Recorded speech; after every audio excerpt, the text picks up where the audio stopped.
Thank you so much to everyone joining us today on Zoom and Facebook Live. We're sure to have today a riveting conversation between some formidable female identifying folks. My name is Kristen Corradino. I'm the marketing manager at Moishe House, and I'm also going to be the facilitator for today's event. So why put on this panel, the Badass Women of Moishe House? Why was it important to Moishe House? For those of you who don't know us, we empower Jewish young adults to build their own communities. We engage over 70,000 Jewish young adults globally every year, and we've seen the real change that can be made by individuals when given a platform, whether that's funding to put on the Havdalah of their dreams or a space on a panel just to share their experiences.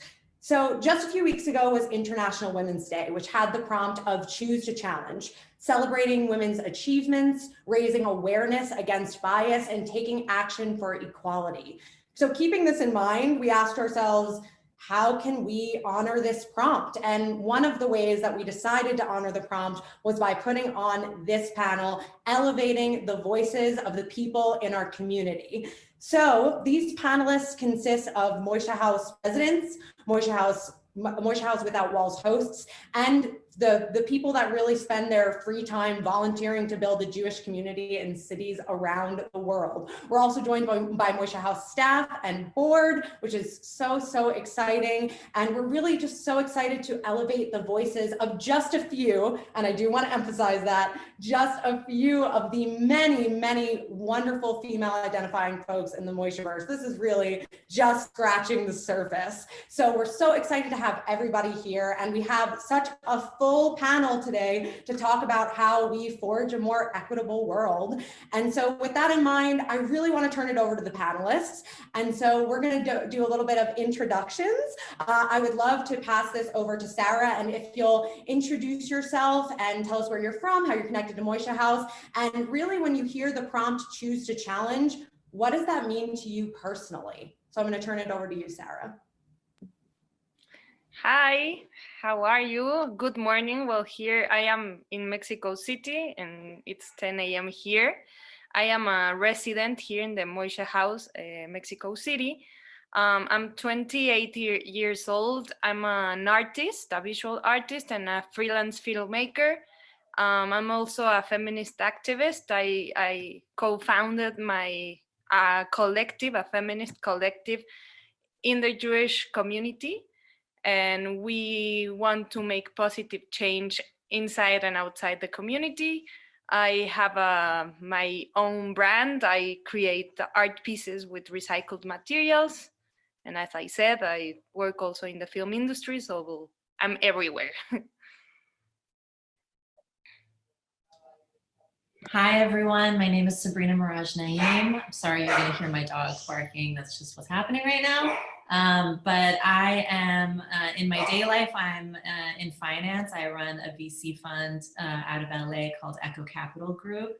And we invest in early stage consumer product companies. I've been doing that for the past 7 years.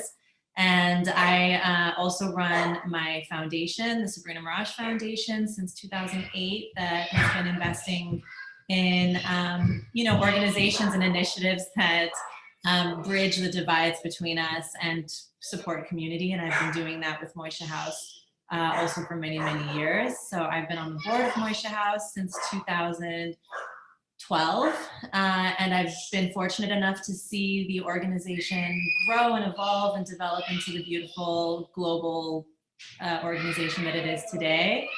And I am also running I'm sorry, my kids and my dogs just chose this moment. But I'm also investing in documentaries, women run and directed documentaries to kind of highlight the issues that are happening around the world, and a podcast, so Breaking Glass, which is really how I'm elevating the stories and voices of women around the world, which has been an incredibly fulfilling experience. And that's something that I'm very excited to keep pursuing. Hi, everybody. My name is Ariella. I am coming to you from Pardes Chana, Israel. just moved here about a month ago from Berkeley, California. I wear many hats. I'm a Moishe House Without Walls host. And I am also I call myself a Jewish doula because I integrate Jewish spiritual practices and wisdom of our ancestors into birth and into other phases of a woman's life. I'm an educator. I teach on women's health. I teach on Judaism and herbalism. I teach just really generally about embodied Jewish practice. And my goal, my challenge to choose or choose to challenge, is really to elevate the feminine voice of the world, really provide knowledge and education to women about their bodies, because I feel that we are lacking. We have the medical education about our bodies, but there's a deep need for spiritual and emotional education around our bodies and our health, because through that we can really impact not only the life of women, but I truly believe like the life of the world. So I'm so happy to be here and hear from everyone else as well. Thank you. Hi, I'm Barclay. I live in Crown Heights, Brooklyn. That's where I was raised and where I started the Crown Heights Moishe Pod in December of 2019. Also in 2017, I founded an online community called Jewish Girls Travel, which was created really to support women who would like to travel and explore and provide them with a forum to share ideas and creativity and really connect to one another. And one of the ways I choose to challenge is, well, it's something I'm working on now, which is speaking up and saying what I believe in, even if it's difficult and even if it feels a little uncomfortable for me. Hi, everyone. I'm Yana Tomaszewa. I'm the Senior Director of RSJ, Russian-Speaking Jewish Programming at Moishe House. I've been here for about 6 years now. So I'm responsible for all of our Russian-speaking Jewish programs globally from North America and the former Soviet Union, Israel, Germany, and Australia, and really working with almost 20% of Moishe House programs. I myself am based in Brooklyn. Really consider myself a very stereotypical New Yorker. I've traveled a lot, especially for work, and in the past as well, and lived in Boston, Argentina, and Israel. And outside of work, what I've been doing now for the past almost 4 years, I think, is boxing, which I started getting into for just for fitness and have started competing around 3 years ago. So that's a huge, huge part of my life, and especially combining what I consider a full-time career with a full-time athletic amateur career. And when I think of choose to challenge, I really think about choosing to fight, and not just literally in the ring competitively, but really fighting, for yourself, and not just against kind of the barriers that women have, but really fighting to push yourself to be, to live out to be your fullest potential. And pushing through my own fears and insecurities and doubts when they have to really be who I want to be. And that's confident, authentic, and powerful. And that's really what that means to me resonates. And it's a privilege to be here with all of you and with everyone who's joining us. So thank you so much. Hey, I'm Becca Groener. I'm based in Nashville, Tennessee, and I'm an MHWOW host here, as well as a senior product manager at a health tech company. And I also do improv comedy and teach it, among other fun things on the side. And for me, choosing to challenge is just showing up for myself and for others in places and times when it's especially difficult to, as a woman, as a Jewish person living in the South, and the many other identities that I take on. And that is our panel. Wow, I'm so excited to dive in. And again, my name is Kristen. I am the Moishe House Marketing Manager. I was asked to facilitate this panel because I have a background in a very non-linear traditional path, I think. I created in 2010 a brand called Shut Up Kristen that was all about women that were into things like video games and into things like Doctor Who and Harry Potter and all this other stuff. And I really cultivated a community community online of thousands of people that felt the same way and didn't feel like they had a space quite yet for women in those spaces. And since then, my channel has amassed a couple million views, and I've really used that as my platform to build my professional career. All of the skills that I self-taught myself for that have now translated into what I do now. And when I think of choosing to challenge, it really is creating those spaces and finding those spaces where you do not see community and building that community there for women. And that's had a huge impact on my personal and professional life. So I really want to dive into questions because we have so many panelists and I really want to get to all of you in a meaningful way. I want to start off with Sarah and Yana. The two of you bring a real global perspective to this conversation, which is so wonderful.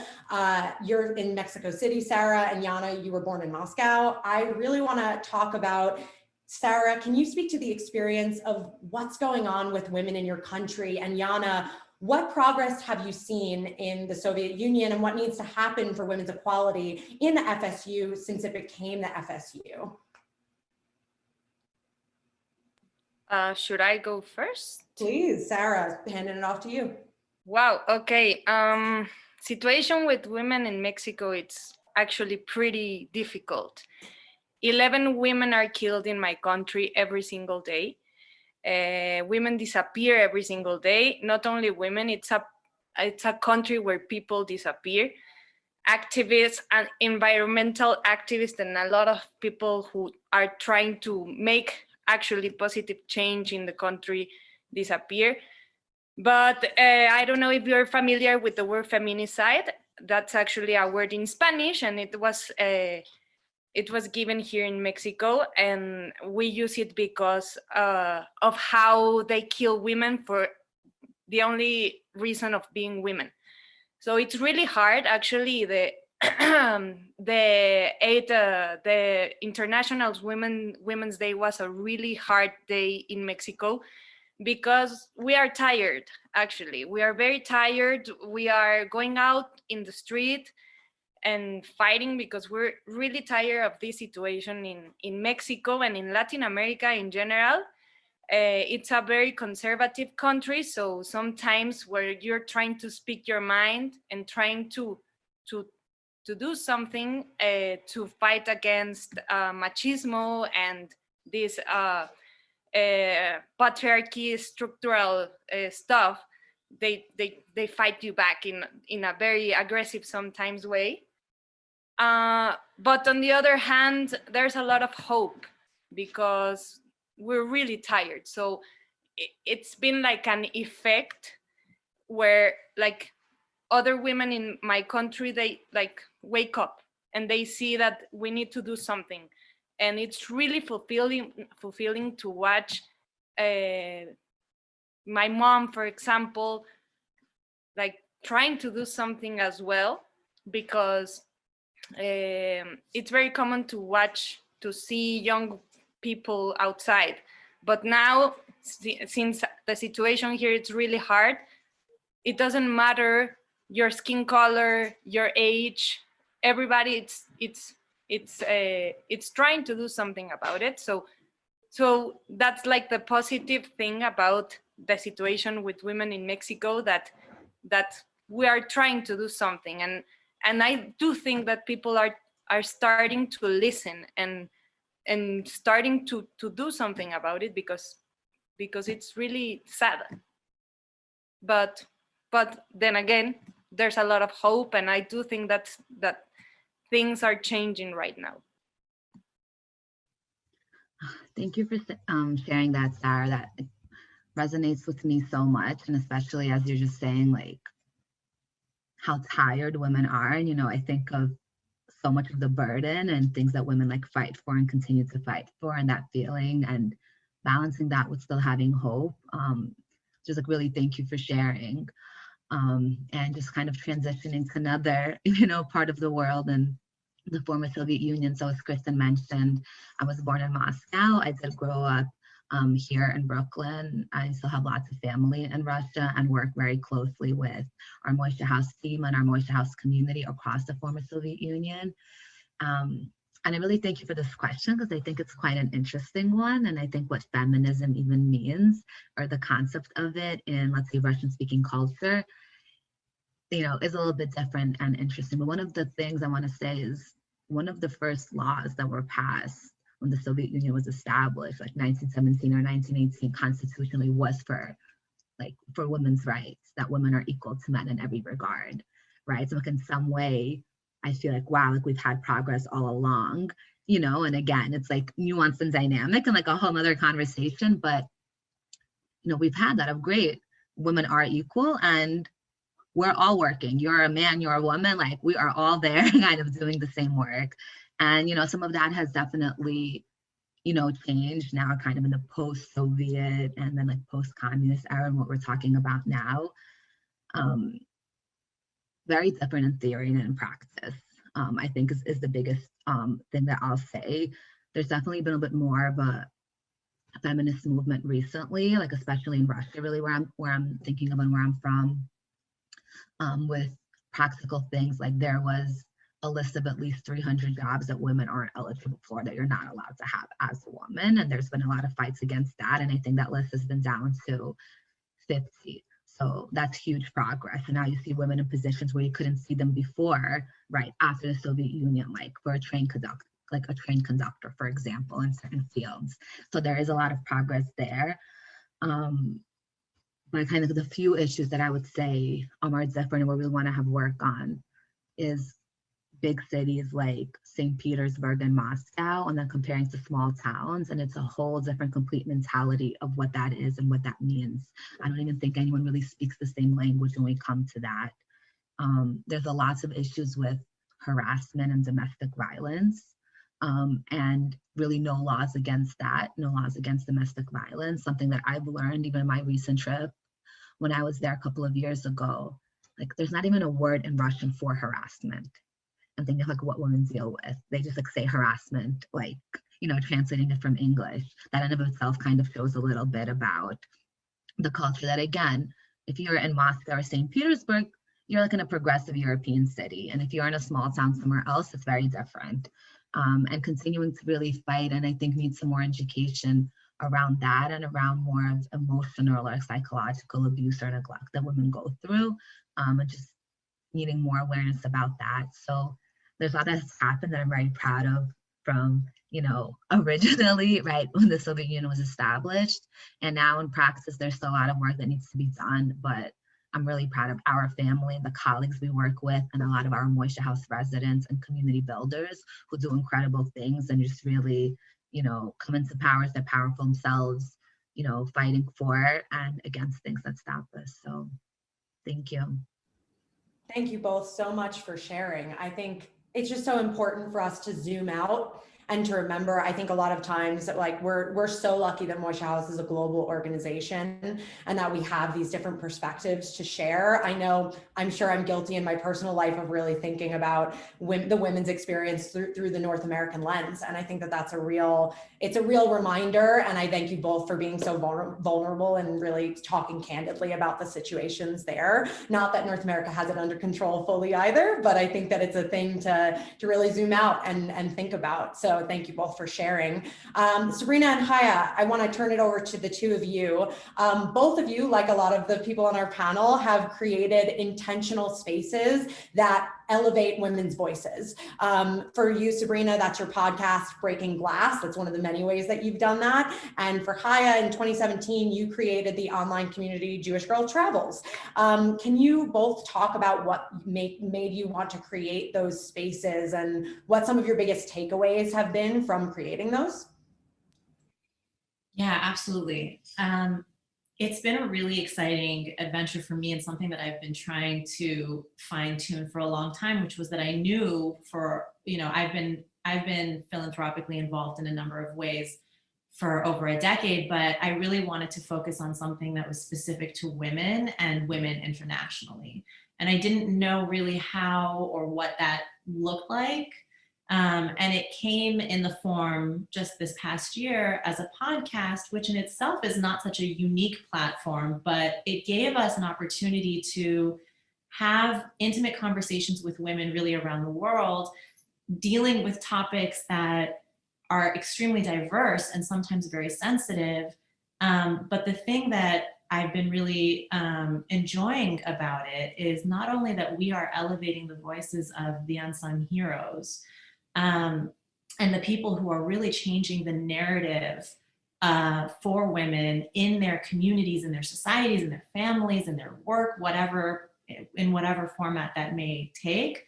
But really that my biggest takeaway is we're not so different, all of us, right? That regardless of where we are geographically in the world, regardless of our fights, which yes, can appear very different, regardless of our experience or our families or our religion or our race, that there are some common themes that keep popping up in all of these conversations that feel so familiar, that feel like there is a link and a camaraderie between global womanhood that is undeniable and really, to me, is encouraging because it makes me feel like as a global family, there's more opportunity to step up for each other. There's more opportunity to shine a light on what's happening for women around the world and how we can shift the tide in a much more positive direction. So it's incredibly eye-opening for me and also very informational and fulfilling that I have been able to, I am kind of a spectator in this. I'm really just shining a light on the stories of other women, but finding the links between all of these stories, regardless of how diverse they are, to me feels encouraging, like there's a place where we can all find familiarity together.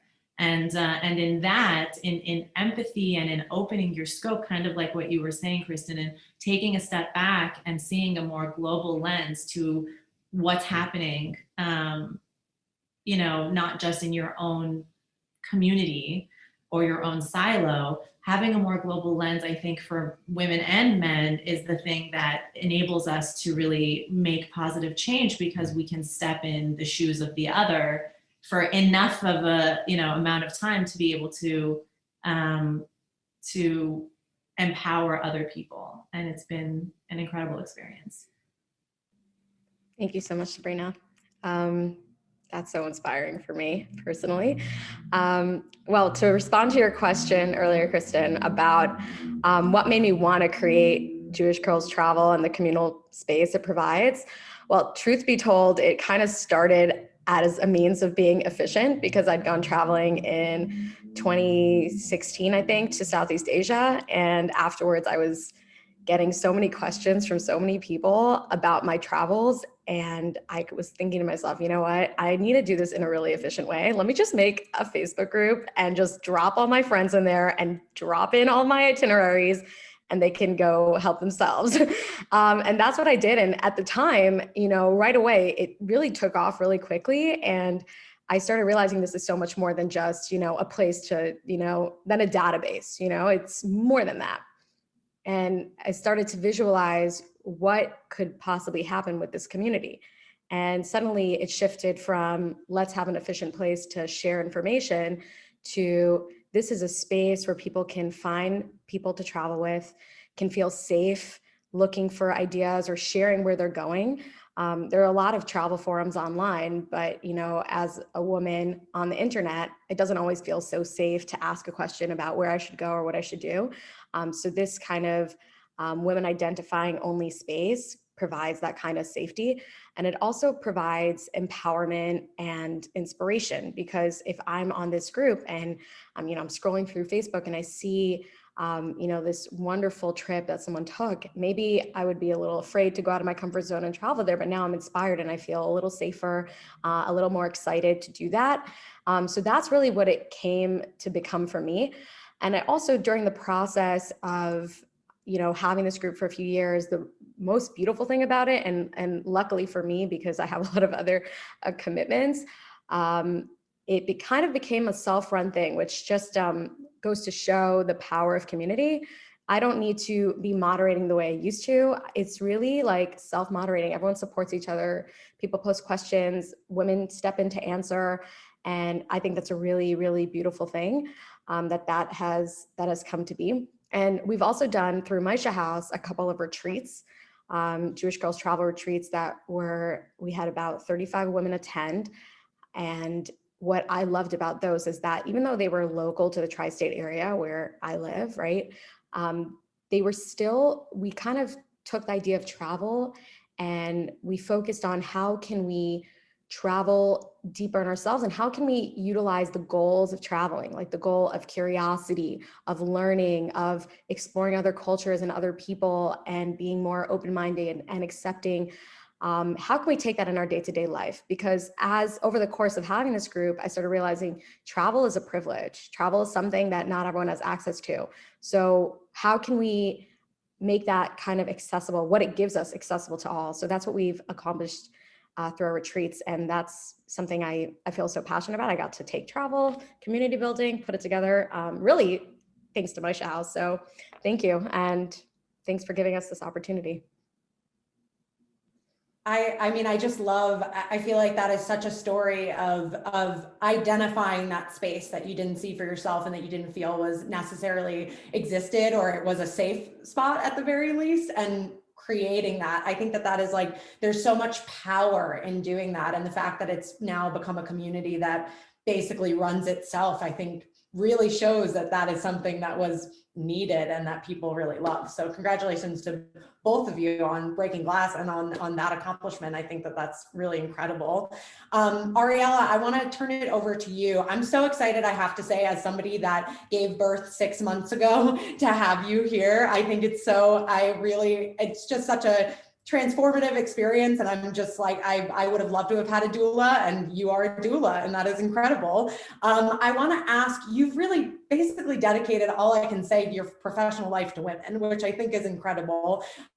You are a doula, an educator, a body worker, the list basically goes on. What brought you into this work, and what sort of impact have you found your work has on women's lives?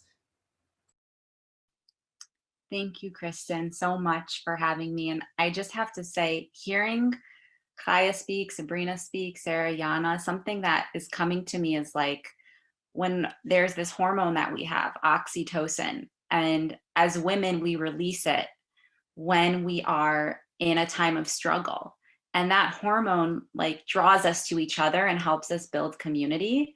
And I'm just sitting in this beautiful, like, biological thing that we have that is in essence like the medicine for repairing, like doing a tikkun on so much of what the issues are around women's voices and other oppressed people's voices. So when I was hearing this question, it's so hard to say, like, what was that thing that brought you to do something? There are just so many experiences and encounters that I've had, and a lot of teachers I'm grateful for, like my mom, different authors, different books. But a moment when I kind of had a moment of serious aha was, it was a birthday of mine, and I did not know how to celebrate it. I had just given birth and I was confused, and it was a big birthday.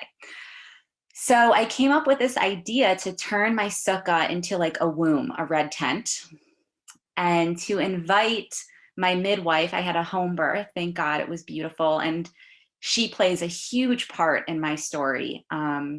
As a home birth midwife, I would meet with her every month, and I felt like I was having a private mentorship with this super powerful woman.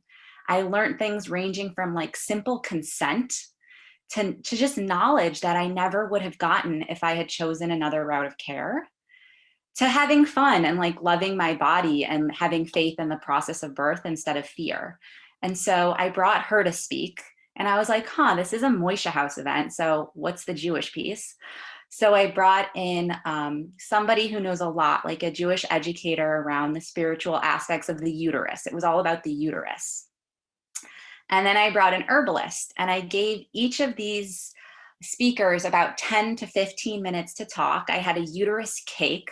I had bone broth. I really tried to make it this holistic, meaningful, fun women's gathering in a womb sukkah. It just, even thinking about it brings me back and makes me really happy.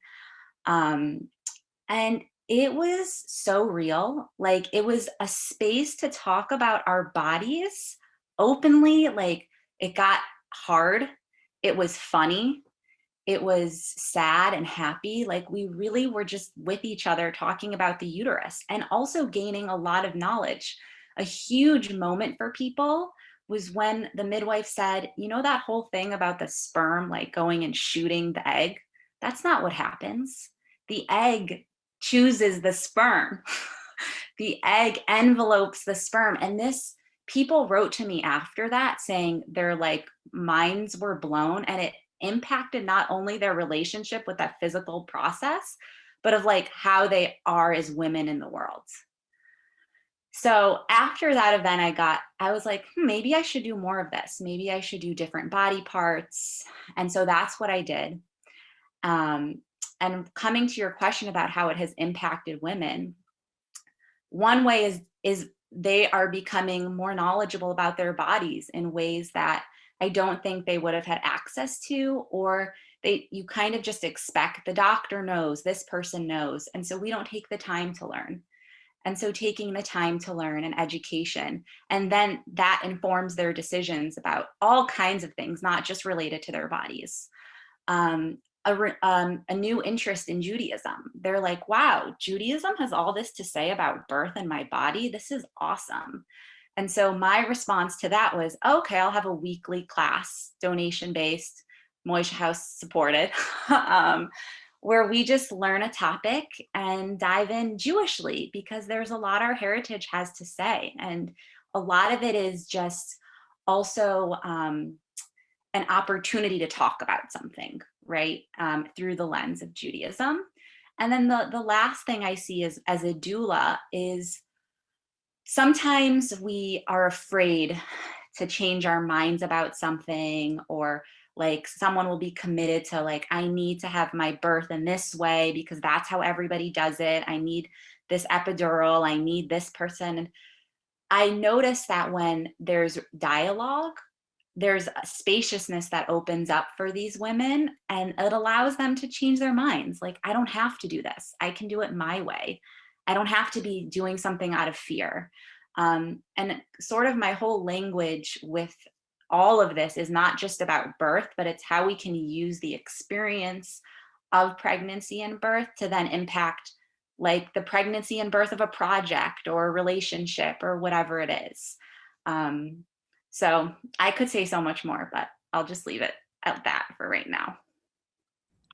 No, thank you so much for sharing. And I do want to acknowledge, of course, that birth and pregnancy is not the experience of every woman, and that there are lots of layers. This is a very layered conversation. This is not something that also affects every female identifying person, but it is undeniably also, it is a huge factor for a lot of women. It certainly was for me. And it's so interesting to hear you talk about how many different parts of your life that can impact and change. I could also listen to you talk about it for forever. But I do want to move on to talking a little bit about how we undeniably have to, at some point in our lives, navigate through male-dominated spaces. I want to turn over to Becca. You work in tech, and Yana, you spoke a little bit earlier about how in your free time, you're a casual title award-winning boxer. I'm really curious to hear from both of those perspectives how the experiences that you've had in navigating through those male-dominated spaces. Yeah, I'm so lucky to be in the tech space, and especially in the South as the space is growing, seeing that grow when I moved here about 4 years ago almost. And I was one of the first women in tech in my company, and it was a small startup when I started out there.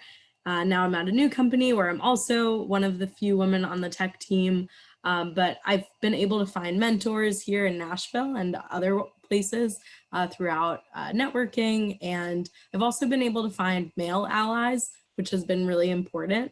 Of course, I've also had my fair share of instances where men were not willing to raise me up and would not consider those coworkers or colleagues to be allies. But everywhere I went, there was the opposite of that. And I was met with men who cared about women growing their careers in tech and supporting me. And also, I've really loved just getting other women into product management, which is my specific discipline in technology.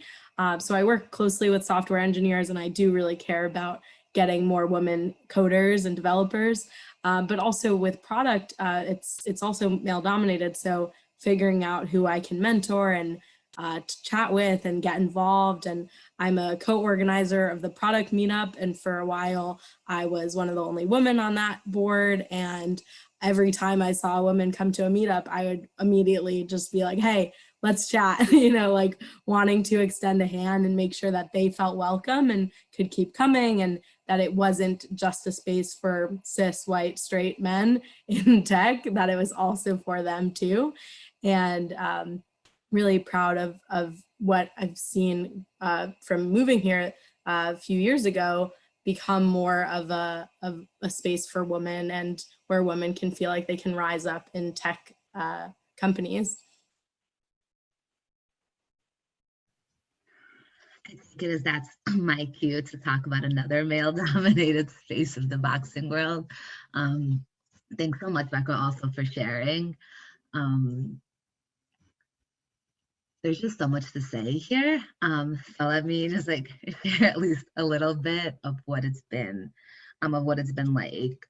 So yes, in my free time, 6 days a week, I'm training in a boxing gym and competing, and hopefully competing soon whenever restrictions get lifted. But this is really an interesting one for me. It's very clearly a male-dominated space in boxing.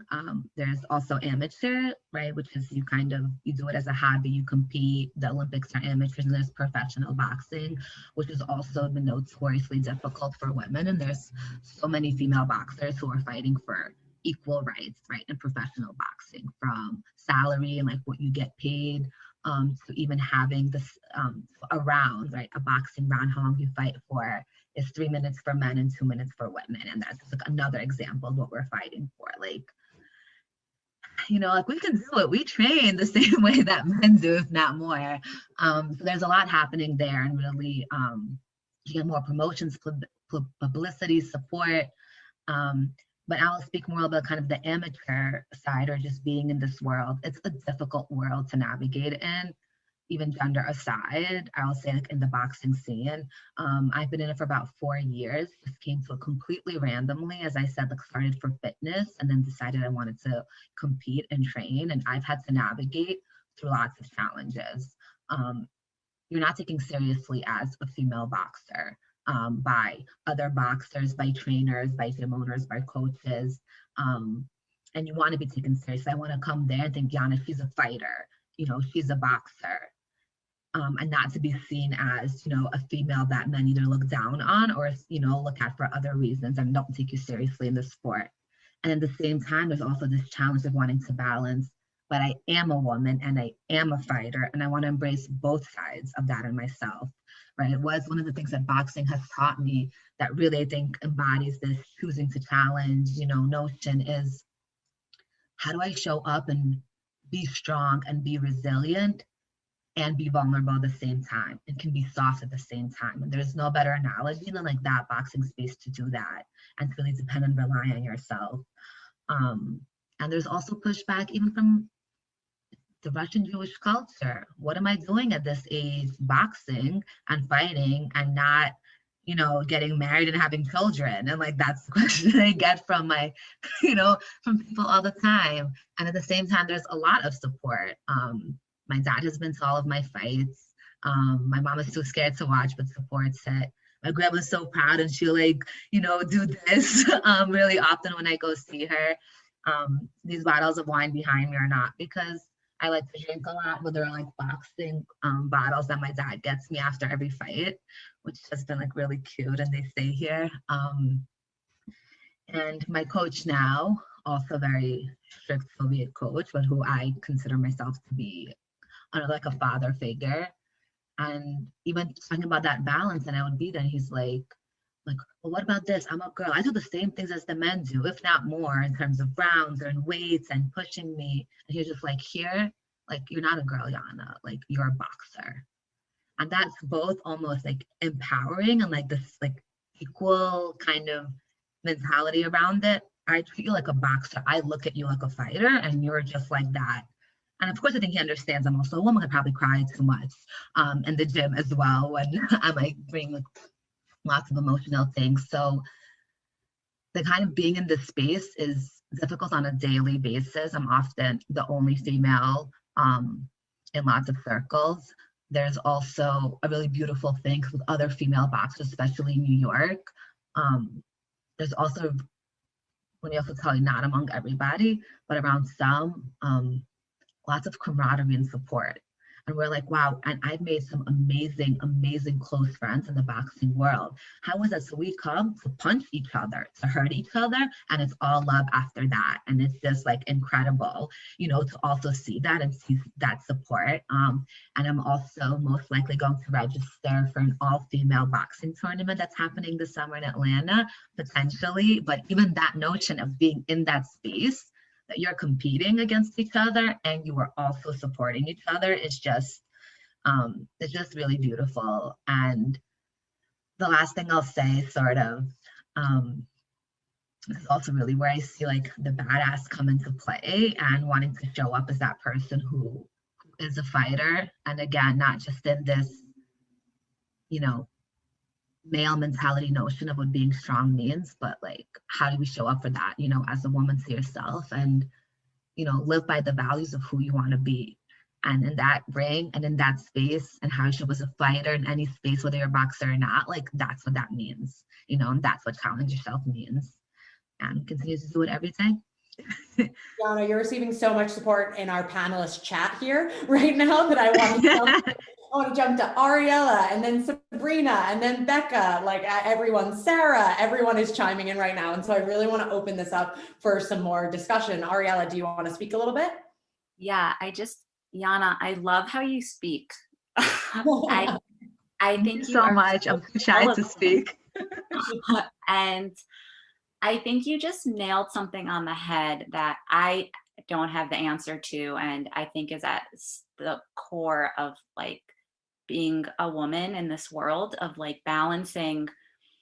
And this is just how I heard it, and I'm sure people heard it in so many ways, but like there's so much that are options as a woman. And something I think about is like the career, like tech, being in the world, making money, being able to develop your profession, and then also wanting to have a family, maybe, obviously not everybody, and wanting to be present for your kids and thinking you have to choose, it's either one or the other, I have to sacrifice.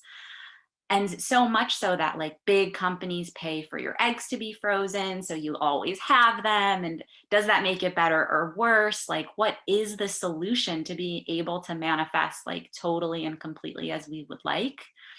And the only thing that I can think of is like the way we are living, there's something wrong with it. Like having the 9 to 5 expectation, the Monday through Friday, like what would it look like to have totally different vision of work, where like it was based on our cycles, or it was based on when we wanted to have kids, or if it was based on something else that made it easier for women to step in and step out and live in this like create the way that we need to live and not fit into like the box of how other people are living. That's what was coming to me, and I'm very passionate about the topic. So thank you for bringing it up.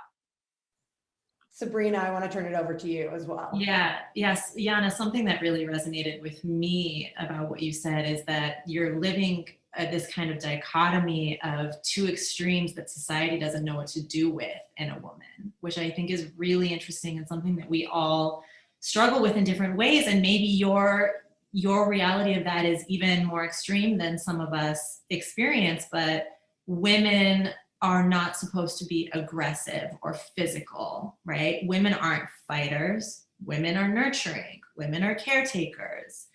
And what happens when you want to, on any given day, live on that entire spectrum at a different point of that spectrum. Like, I am a fighter and I'm a badass and I can be aggressive, and I also am feminine, and I'm going to put some lipstick on and put some heels on and feel sexy, and that those two things exist in me simultaneously, and that women are so much more multifaceted than society wants us to be, because it's so much easier to put us in a box that makes sense from a historical standpoint and say, this is what the role of a woman is.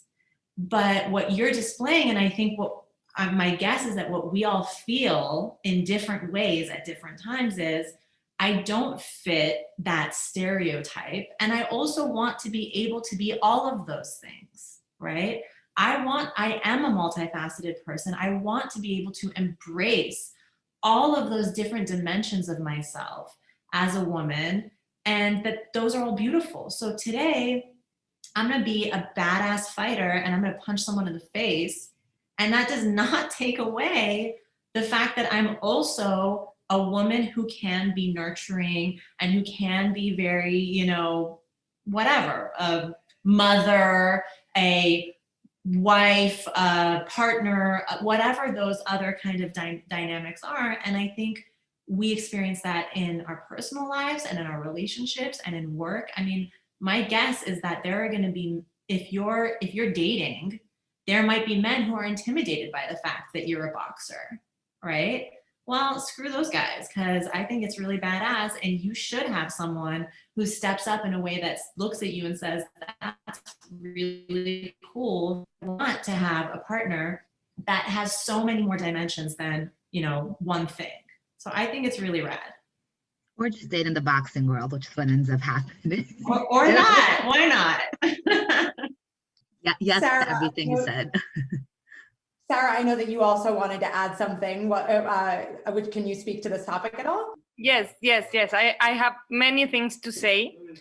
I do think, and I kind of share what Ariela was saying. I think there's something bad with the way we see the world and the way we divide our activities and our what we're supposed to do.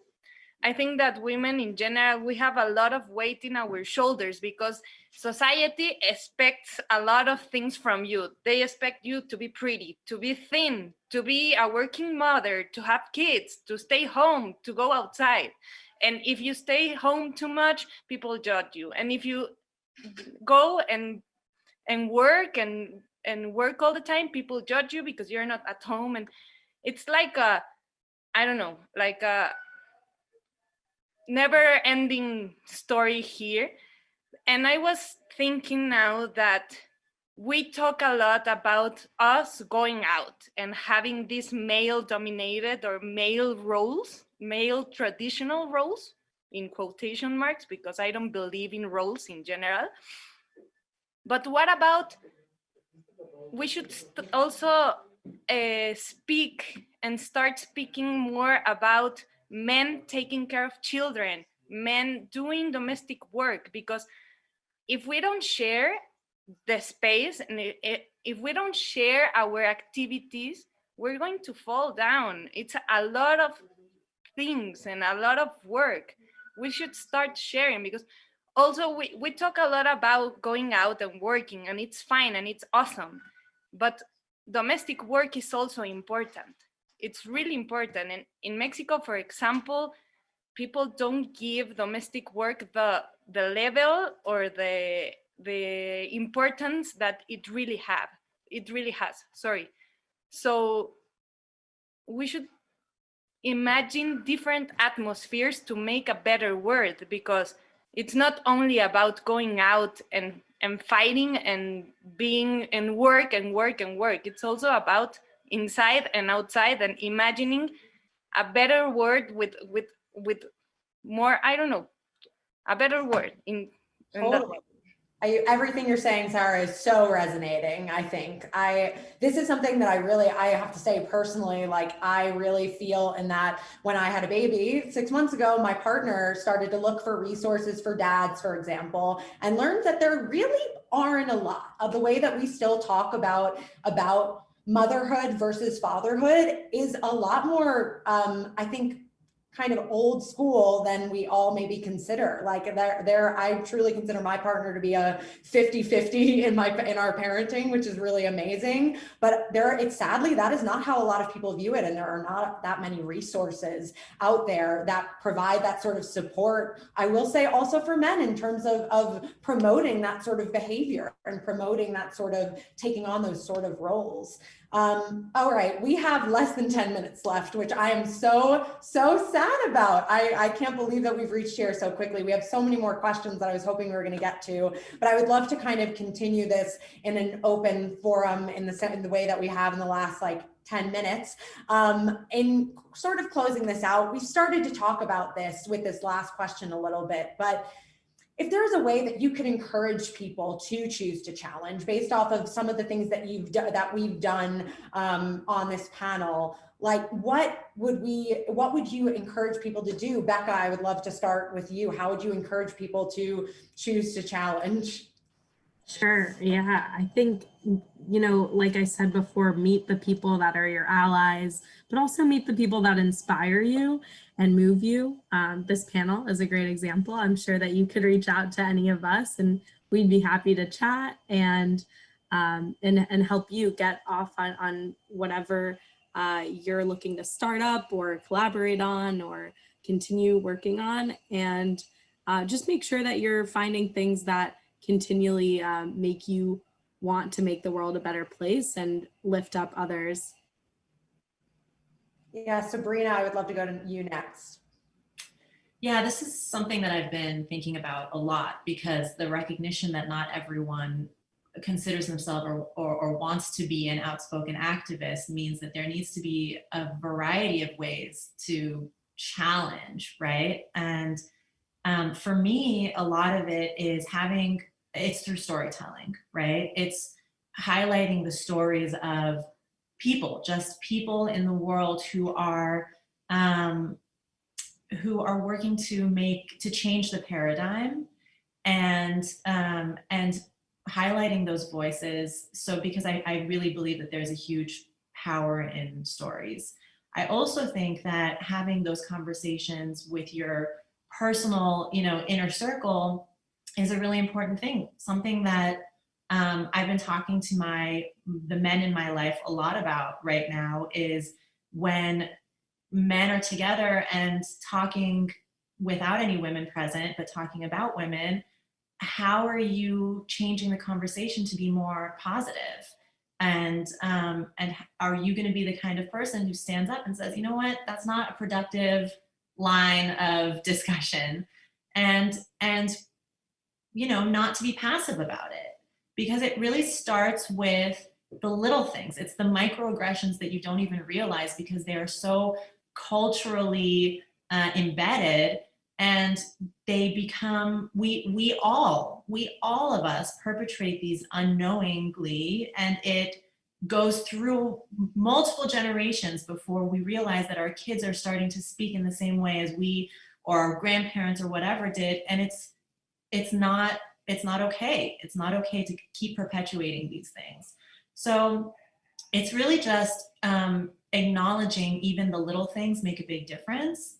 And you don't need to be like out in the streets holding signs chanting if that's not your way, but you should always be putting a mirror up to your own life and that of those who you care about, to ensure that the way that you are speaking, acting, and living are not holding others down. And whether it's women or anyone, right? That we should always be holding people up and never doing anything, even in the smallest, most remote ways, those microaggressions that really do add up. We need to be the ones to step up and acknowledge those. I want to make sure that everybody has a chance to answer this final question. So if you don't mind, if you wouldn't mind going next, and then Yana, Ariella, Sarah, and we will close this thing out. Sure. So this is actually inspired by what Ariella said. So one thing that I'd like to encourage people to challenge themselves to do is to follow more diverse bodies in social media. I think that that will entirely change all women's perception of beauty and give us all more self-confidence in ourselves if we all started to really expand our idea of what is beautiful. And it starts by exposure. And Ariella, thanks for bringing that to my mind.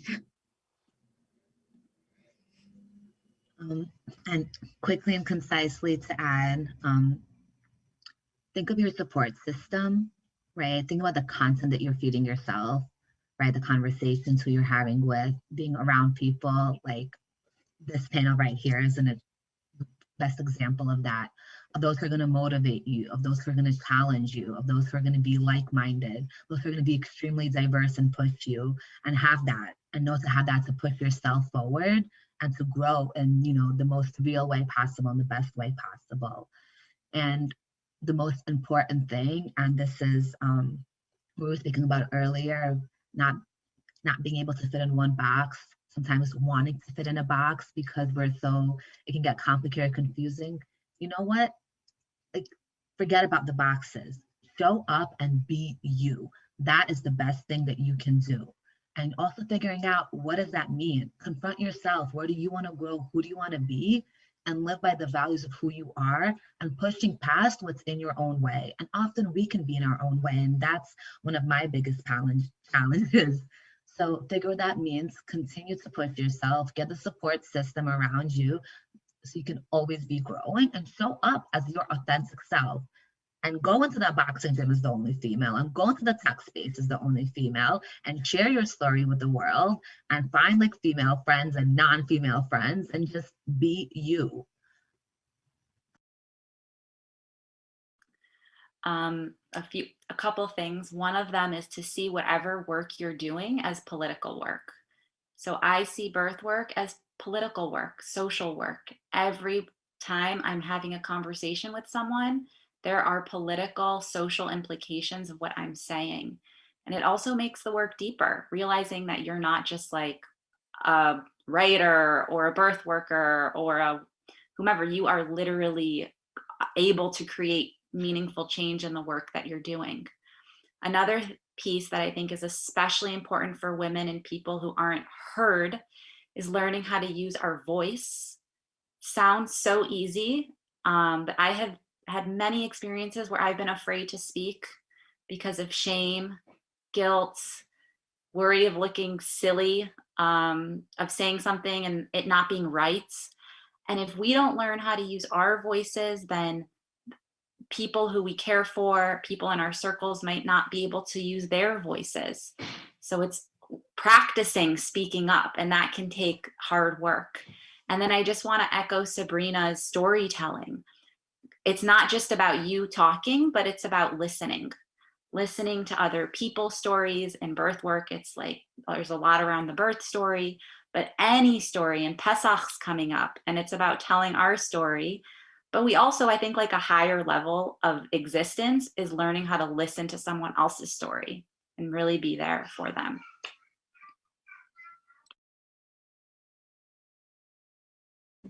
Is it my turn? Sorry. I think I would add, I agree with everything that you guys said. Always question what you're doing and don't be afraid to question others. Always question even your whole education, your whole dynamic, the way you do things, the way you act. I think it's very important to always ask ourselves, why am I doing this? Even sometimes question others and question yourself sometimes means to break some relationships. I would say don't be afraid to break your relationships. If it's not doing good for you, or if you're constantly in touch with someone who is a biased or a racist or misogynist or whatever, don't be afraid to break that relationship, because that won't make a better place. That on one hand. On the other hand, masturbate. Really, it's been, for me, I think it's a really good advice, because it's a way of connecting to your body. It's a way of building a better self-esteem as a girl, as a woman, because they keep telling you, don't speak about your sexuality, about what you like. And to me, masturbation, it's been like a way of resisting because you're really in touch with yourself. So it's funny that we all laughed in response to that, and that also shows how uncomfortable we all are with like the idea of even saying that out loud. Exactly. For sure. About that, why are we uncomfortable speaking about something that it's natural, right? Sure. Yeah. I don't want to cut you. I don't want you to think I'm cutting you off because of this, Sarah. We are just over time. We're 2 minutes over. I know. Sorry. So I just want to wrap this up. Thank you all so much. I so wish that we had another 2 hours to talk about all of this. And I hope that we'll all stay connected over email and socials and all of that jazz. I want to thank our panelists so much for joining us, and to everybody on Facebook and Zoom that have been joining. It's just been such a pleasure, and I really hope that, like you mentioned, we're going into Passover. I hope that going into Passover that you all put aside a cup for Elijah, but also a cup of water for Miriam as well, and that we really just take in all of these sentiments going into Passover and into the rest of our days. I think I'm going to be so energized for the rest of the day. So thank you so much, everyone, and we'll see you next time. Thank you. Bye-bye, everyone.